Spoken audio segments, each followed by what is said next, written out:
மெய்யாக எங்களது பாடுகளை ஏற்றுக்கொண்டு துக்கங்களை சுமந்து கொண்டே மெய்யாக எங்களது பாடுகளை ஏற்றுக்கொண்டு துக்கங்களை சுமந்து கொண்டே ஐயா துக்கங்களை சுமந்து கொண்டே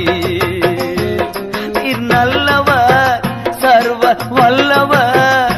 உம் இரக்கத்திற்கு முடிவே இல்லை அன்பிற்கு அளவே இல்லை அவை காலை தோறும் புதிதாயிருக்கும் மனதுருகும் தெய்வமே ஏசையா மனதார துதிப்பேன் சோத்தரிப்பேன்